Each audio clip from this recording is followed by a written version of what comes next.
Halo semuanya, Wibu Fisika di sini.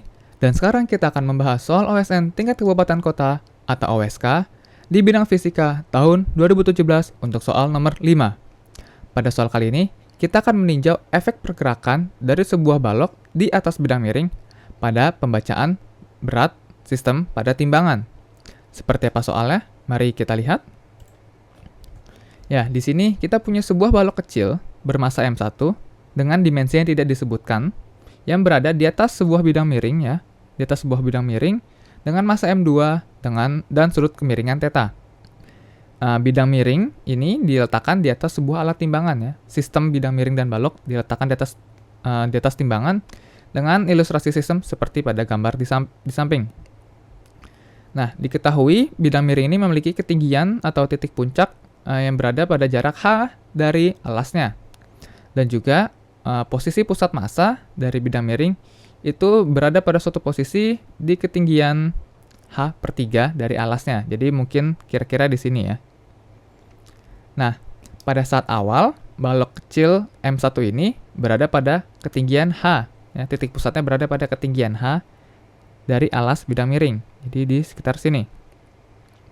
Nah, pada soal ini kita disuruh menentukan satu, letak posisi vertikal dari titik pusat massa sistem balok dan bidang miring tersebut pada kondisi awal sebelum kita meninjau pergerakan dari M1.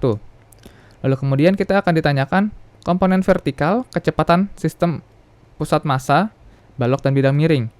Ini soal pertanyaan yang diberikan pada soal sedikit ambigu, namun yang dimaksudkan pada soal ini adalah kecepatan pusat massa dari sistem, bukan dari balok saja, yang dinyatakan sebagai fungsi waktu T pada saat balok kecil ya, M1 ini mulai turun ke bawah. Lalu yang ketiga atau bagian C, kita ditanyakan posisi vertikal dari titik pusat massa sistem. Nah, ini bukan balok saja, ini seharusnya ada sistemnya juga sebagai fungsi waktu dari T. Lalu yang terakhir kita ditanyakan nilai pembacaan pada alat timbangan berat pada saat balok mulai bergeser ke bawah. Langsung saja kita coba jawab. Untuk bagian A, bagian pertama, kita ditanyakan letak posisi vertikal titik pusat massa sistem. Nah, untuk menentukan posisi dari suatu pusat massa ya, kita bisa menggunakan persamaan berikut. Ya, yaitu untuk posisi pusat massa di arah vertikal atau di arah Y, kita punya YCM atau Y central mass, atau mungkin indeksnya bisa sebagai YPM ya, pusat massa.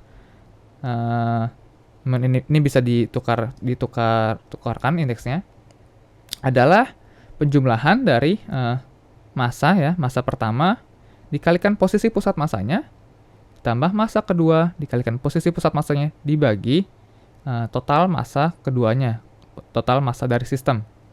Nah, ini adalah definisi posisi pusat massa dari suatu sistem dua benda. Nah, ini untuk garis di arah vertikal saja. Ini rumus yang serupa juga bisa digunakan untuk mencari posisi pusat massa dari suatu sistem pada arah X-nya juga, arah horizontal. Persamaannya sangat mirip dengan mengubah variabel posisi vertikal menjadi posisi di arah horizontal. Nah, ini bisa digabung ya persamaannya sehingga kita bisa punya R ya. R-nya menandakan posisi dari pusat massa sistem ya, RCM. Ini notasinya vektor karena posisi ya secara umum adalah sebuah vektor. Dan kita punya M1 dikali R1 vektor ditambah M2 dikali R2 yang merupakan vektor juga, vektor posisi dari R1 dan R2 ya, vektor posisi massa 1 dan massa 2 terhadap titik pusat koordinat dibagi massa 1 ditambah massa 2 ya, ini rumus umumnya. Nah, pada soal ini kita cukup untuk menggunakan rumus yang pertama saja karena yang ditanyakan adalah pusat massa di arah vertikal atau di arah sumbu Y. Nah, dengan ini kita bisa langsung saja memasukkan nilai-nilai posisi pusat massa dari setiap benda. Massa 1 atau massa si balok berada pada ketinggian H, sedangkan massa 2 atau massa bidang miring berada pada ketinggian H/3 ya, H/3 dibagi sini dibagi M1 tambah M2 ya. Ini adalah jawaban akhirnya ya, langsung didapat, hanya membutuhkan satu buah rumus. Oke. Lalu yang berikutnya kita ditanyakan komponen vertikal kecepatan pusat massa dari sistem. Nah, untuk soal ini kita mulai meninjau M1 yang bergerak meluncur turun. Nah, pada soal ini juga kita membutuhkan sedikit sekali pengetahuan tentang kalkulus, di mana kita harus tahu kalau definisi dari kecepatan adalah turunan dari posisi terhadap waktu. Ya, jadi V sama dengan dy dt, turunan dari posisi terhadap waktu. Dan ini kecepatannya adalah kecepatan pada arah y saja. Lalu ini digunakan YCM yang mana? Ini gunakan YCM yang masih umum, karena YCM yang kita dapat pada soal ini, pada soal nomor 1, ini masih kondisi statis. Ini masih kondisi yang tidak berubah, ya, kondisi awal. Sedangkan yang diinginkan di sini adalah kecepatannya. Nah, kan kecepatan berasal dari perubahan posisi, maka kita nggak boleh pakai yang statis, kita pakai yang umum, yang atas lagi tadi. Sehingga kita punya persamaan M1 dikali Y1 ditambah M2 kali Y2 dibagi M1 ditambah M2. Nah, di sini kita punya seper M1 plus M2-nya bisa kita keluarkan. 1 per M1 ditambah M2 dikalikan turunan dari M1 Y1 ditambah M2 Y2. Nah, di sini maaf, ini turunan terhadap waktu. Nah, di sini kita tahu kalau yang hanya bergerak itu adalah si balok saja, dan si bidang miring tidak bergerak turun sama sekali.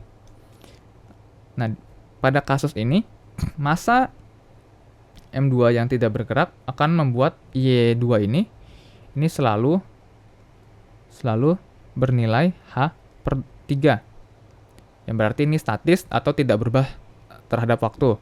Karena dia tidak berubah terhadap waktu, maka saat diturunkan terhadap waktu, suku kedua menjadi 0. Dan menyisakan suku pertama saja, yaitu M1 dibagi M1 ditambah M2 dikali dy1 dt. Dengan dy1 di sini adalah kecepatan dari balok yang turun menelusuri bidang miring, atau V1. Ya, ini V1 pada arah Y. Lalu, ini besarnya berapa? Kita bisa gunakan analisis gaya Newton ya, untuk mencari percepatan dari balok ini, dari balok M1. Kita tahu kalau balok ini menelusuri bidang miring, sehingga kita punya balok M1 yang dia akan merasakan gaya gravitasi, yang mana karena dia bergerak pada bidang miring, maka gaya gravitasi ini bisa kita proyeksikan kedua arah, yaitu pada arah yang sejajar bidang miring, itu M1 kali G sin theta, dan yang tegak lurus adalah M1 kali G cos theta. Lalu ada satu gaya lagi, yaitu gaya normal dari bidang miringnya. Nah, pada M1 ini kita lihat ya, gaya yang menyebabkan dia bergerak itu memang gaya gravitasi, namun komponen yang mana? Kita punya dua komponen di sini, komponen yang mg cos atau yang mg sin. Nah, ternyata yang bikin dia bergerak itu adalah mg sin theta, yang bikin dia tertarik ke bawah. Nah, mg sin theta ini juga punya dua buah komponen ya. Kalau kita lihat, ini kan masih miring, sedangkan kita yang inginkan adalah komponen gaya yang sudah terproyeksikan pada sumbu X dan Y yang benar-benar dari kerangka lab gitu ya, dari kerangka laboratorium, bukan dari kerangka bidang miring yang masih miring sedikit gitu.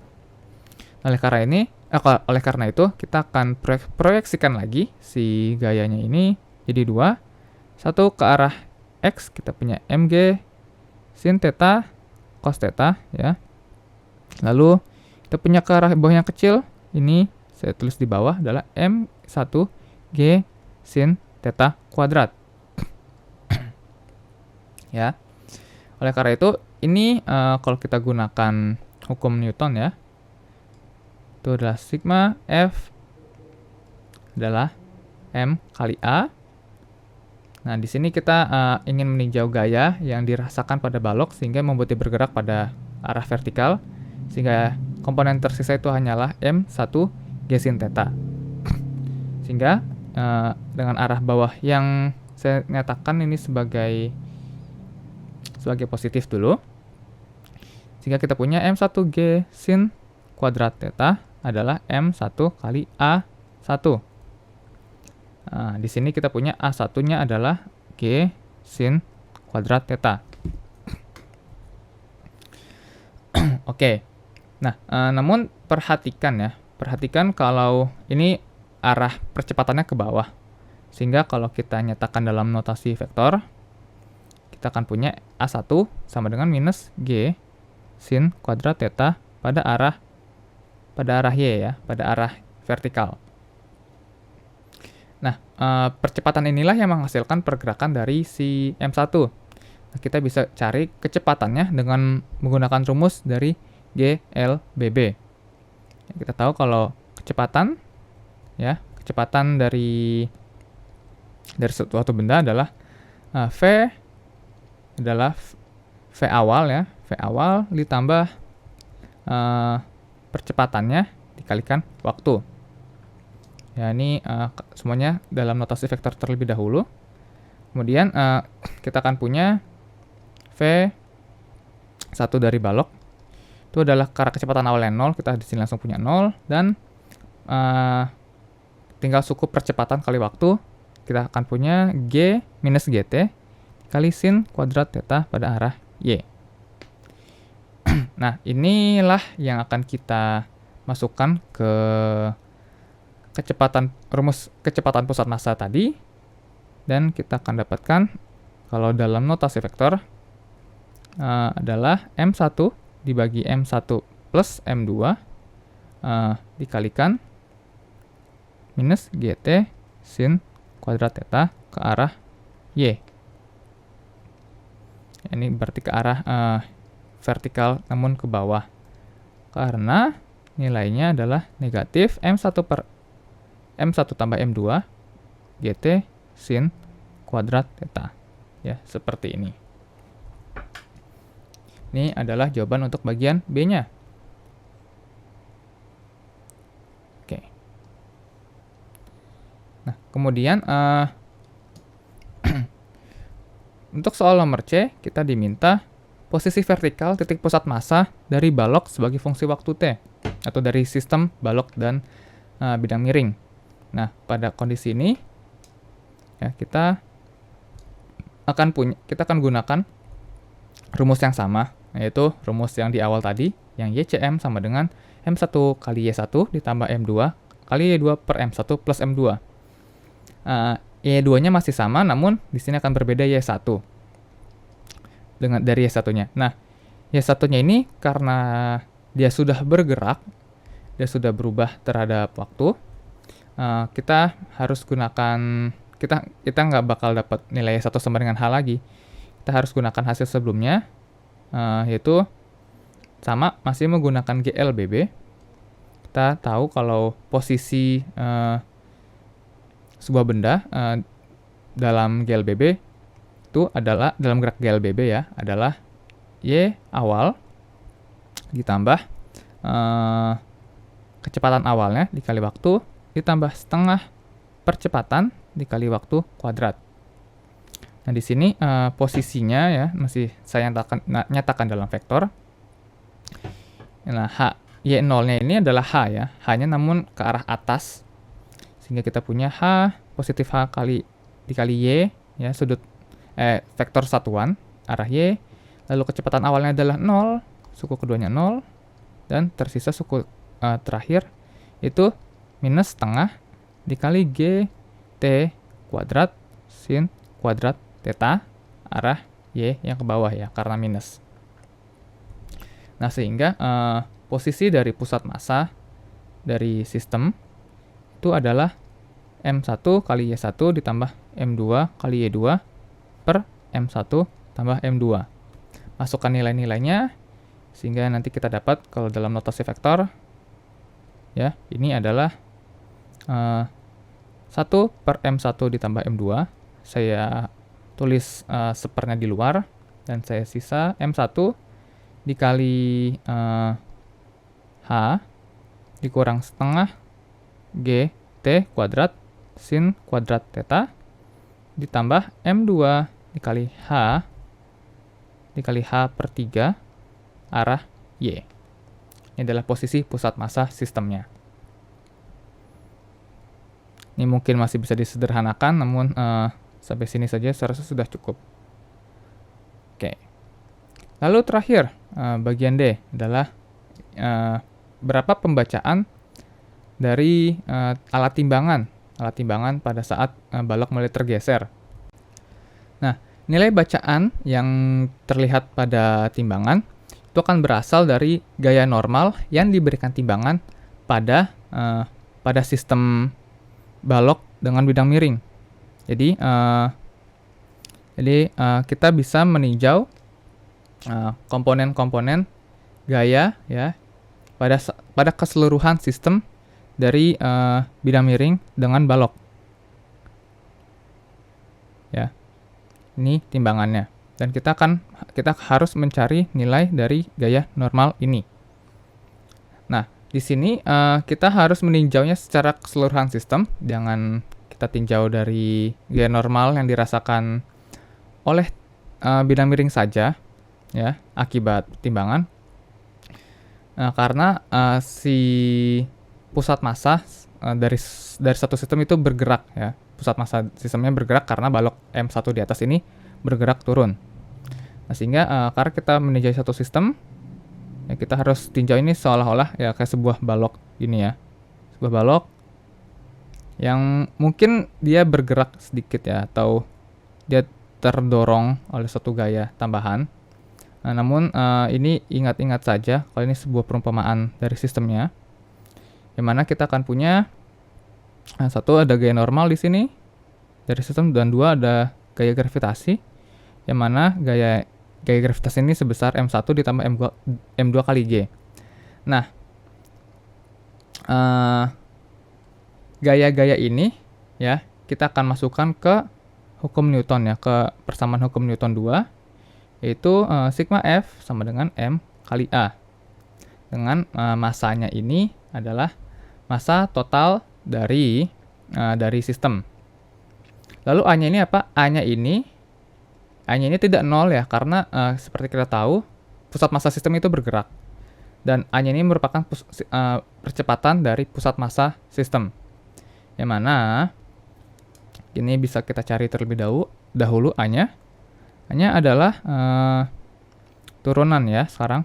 Turunan dari kecepatan pusat massa. Di sini Cm. Ini Cm terhadap waktu. Kecepatan pusat massanya itu apa? Ini sudah diturunkan pada soal B, yaitu adalah, jadi kita akan punya turunan dari minus M1 per M1 tambah M2 GT sinus kuadrat theta pada arah Y.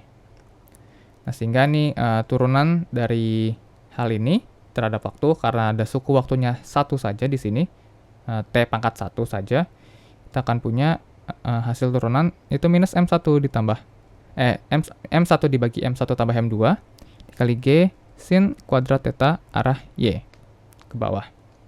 Ini adalah percepatan pusat massa sistem. Ini akan kita masukkan ke hukum Newton bersama dengan gaya-gayanya, dan saya akan gunakan notasi vektor di keseluruhan perhitungan ini, sehingga kita akan punya N ya, gaya normal ke arah atas yang positif dikurangi M1 tambah M2 ya, gaya gravitasi ke arah bawah ya, negatif, berarti tandanya sama dengan M1 ditambah M2 total massa sistem dikali percepatan sistemnya, yaitu minus M1 ditambah minus M1 dibagi M1 tambah M2 dikali G sin kuadrat theta pada arah Y. Ya. Nah, di sini saya bisa pindah ruaskan si suku gaya berat E ini ke ruas kanan. Dan kita punya M1 ditambah M2 kali G pada arah Y dikurang. Nah, ini suku dari percepatannya ini. Kita lihat ada faktor M1 tambah M2 di atas dan ada faktor M1 tambah M2 di bawah. Ini bisa kita coret dan tersisa M1 G sin kuadrat theta arah Y.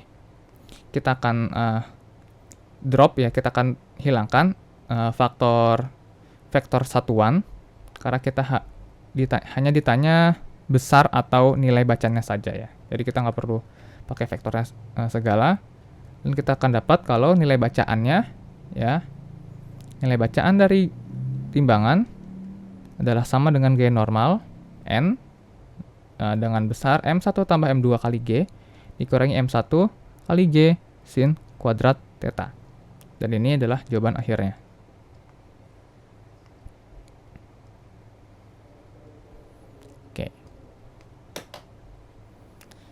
Oke, jadi itu saja yang bisa saya bahas pada video kali ini. Terima kasih sudah menonton. Semoga pembahasan ini bermanfaat, informatif, dan juga edukatif untuk kalian semua. Sampai jumpa lagi di video berikutnya. Dadah!